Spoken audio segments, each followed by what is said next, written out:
And it gives you like what the name of it is fucking badass too. The best Latin. What is it name. again? Varroa Destrüctor. Dude, like, that sounds like a fucking one of Jack Black's songs. Can you imagine a more scary thing than Destructor? Destructor. Like, it sounds so like cool. fucking. That's a perfect black metal name too. Oh man, Say it again.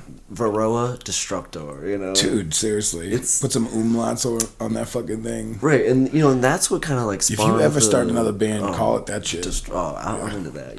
Umlaut on both of them. but it's cool. It's all hairy and fucking.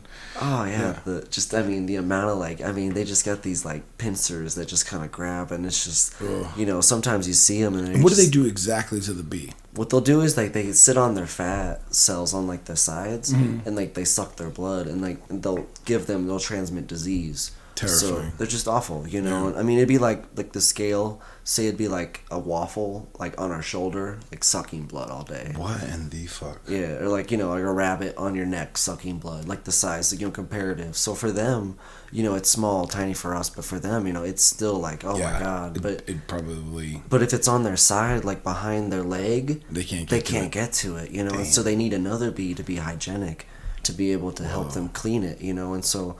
Or you treat for them, and there's, ways to do that. But then you risk probably contaminating honey or... And that's a thing, yeah. And, people just don't want to put stuff like that. It's brutal. I mean, you smell this stuff and, I mean, it'll knock you over. But, it's something that's based from nature. It's actually... So formic acid is what's in an ant sting. And so it's a totally normal, like thing that is, it's actually in honey. Formic acid's in honey. So, like... You can treat with this particular, thing that I use for these mites. So, there are ways that are, more green or just not as like harmful. Yeah, you're not just especially pumping. for any kind of cellular problems. Right. You're putting something that's based in their like DNA to deal with. And then you have to deal with ants in a way that is just a pest too. Ants smell the sweetness from honey. That's another pest you have to deal with, and at least it's something that can help against. So you have you have these mites, and you have ants. Fucking ants. Oh yeah, So give me some more. Run down some more of those. Predators. I've trapped just my personal self. 2 different skunks in my backyard. Right. In Denver. I remember you telling me about this. It's just they'll smell it, and like at night they'll just come up to the hive, they'll scratch the hive, and any guard bee.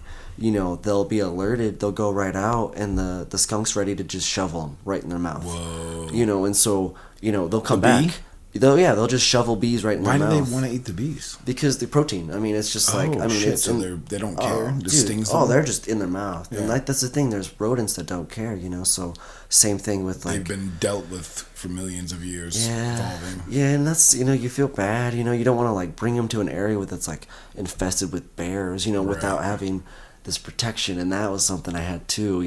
The cabin, we ended up putting an electric fence, and so my protection's been a little bit better, but I did have maybe not quite sufficient protection originally. And I did bears. So that's what led the skunks in and the bears. The bears, this was up in the cabin. The skunks were actually in Denver, so it's kind of funny. The skunks are in a more, suburb area, like, middle of Denver, and you would never think, like, you'd have to deal with that.